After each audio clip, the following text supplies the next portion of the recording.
I've got my books and my coffee. Let's get into it. So I read 5 books this month. The Great Believers by Rebecca Makkai, Tomorrow and Tomorrow and Tomorrow by Gabrielle Zevin, Song of Achilles and Cersei by Madeline Miller, and The Bell Jar by Sylvia Plath.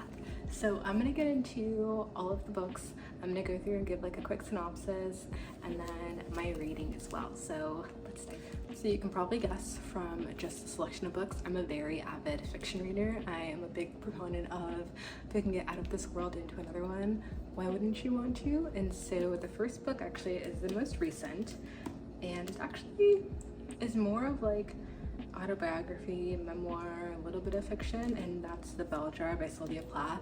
It has just repeatedly been in my recommendations. I'm talking about at the public library, on my Goodreads account, from friends, and so I thought I have the time, I might as well get into it now. And that's all I gotta say. I'm probably gonna give it like a 4 out of 5, and the reason I say that is because I just didn't resonate too much with the character. There are some aspects that I did really connect to. So just a quick background, this is about a woman, her name is Esther Greenwood, and she's really traversing what it means to be a woman in the 50s, I believe. And so she is everything that folks would aspire to, really exceptional in school, has a social scene, has support from her family, but still feels like there's something missing, or that all she could and can aspire toward is being a good wife, and that's all the society expects of her, even with all of her talent. And so she goes through a bit of mania, huge swaths and periods of depression, and I just felt very sad while I was reading it. And yes, I connected with her because there are so many societal expectations for women, but I think it just hit a little too close to home. And so it was beautiful in that it required me to have a lot of empathy and really put myself in her shoes. And after learning about her life and her end, she actually died by suicide as well, the author Sylvia Plath, I just was really grateful of the time period that I live in and the opportunities that I have.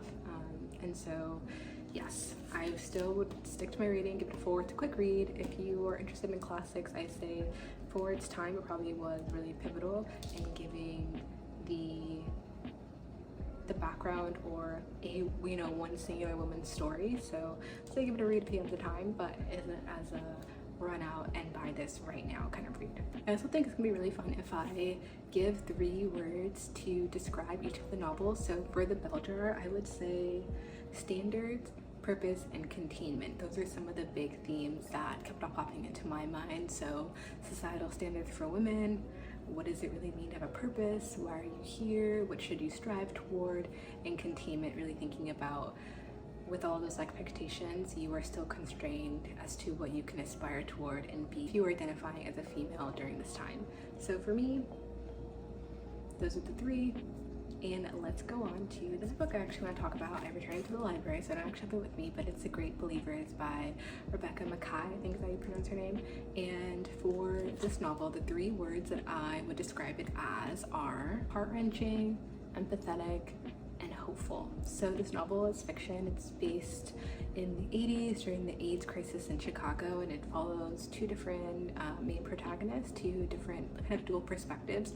One from the perspective of someone who is a survivor, and I mean this survivor in terms of this person is an ally, and someone else who actually passed away from the disease. And so it really clawed at me because I have a lot of friends who are in the LGBTQ community, and I just can't imagine not having the amount of support and allyship that folks have today. And I also can't imagine people not caring and really brushing aside such a huge population of society and really putting them under the rug and ignoring them. And you really were able to feel that, especially from the perspective of the survivor. Her name is Fiona, and Fiona is someone who lost her brother to the disease, her brother's partner, one of her best friends, and really just watched communities of people disappearing. And I I can't imagine. It really got me while I was reading it. I just thinking about some of my best friends and being totally, you know, just helpless to aid them would be,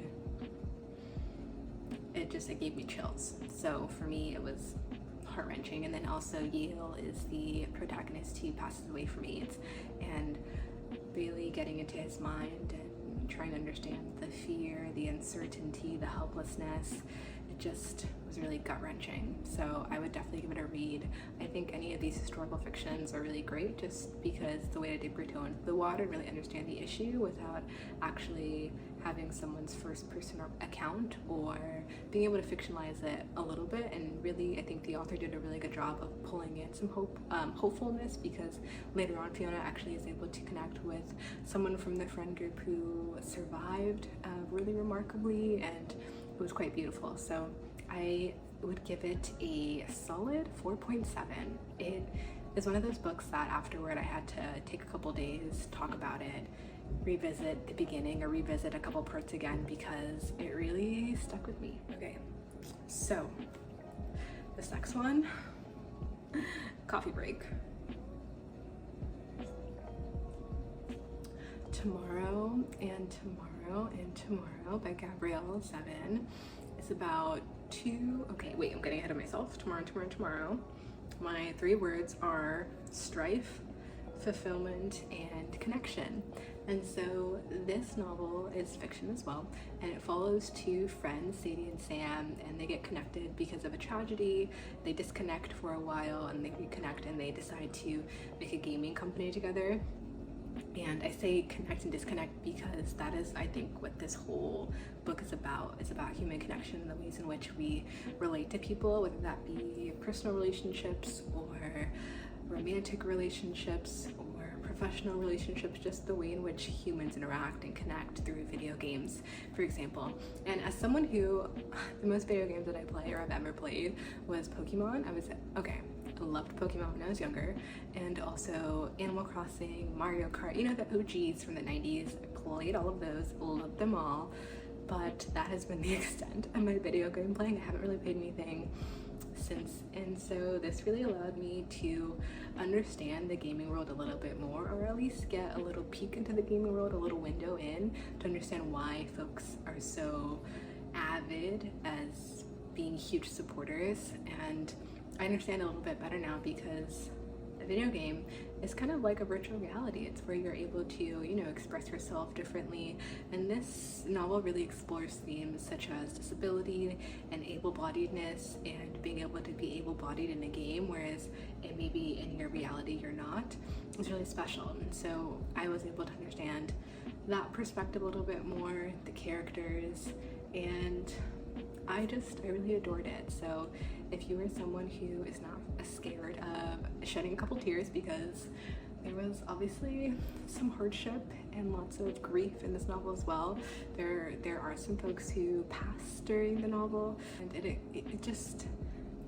explored video games and humans and related humans in a way that I just never really thought about before. Even the idea of a NPC, that's a new term to me, whereas there are these secondary characters that you don't actually think make a huge difference. So like Batman and Gotham, I think, or any of these, no, not Batman and Gotham, something that are, you know, his little sidekick, but all the sidekicks are actually important essentially, and they all play a really big role, and they tie people together, they tie the glue together, and it really shows how what you can't communicate with words or other ways to communicate in video games is just one of that. So I found it to be really beautiful, and especially this idea of connecting with people outside of romantic relationships. I think society really puts a lot of emphasis on romantic relationships as being the apex, the best that you can, you know, aspire toward, but I really think that friendships and chosen family, or even things, maybe people you have in your life who fall outside those brackets, those parameters, can sometimes be the most fulfilling in your life. So I really enjoyed it. I would give it a very solid 4.7.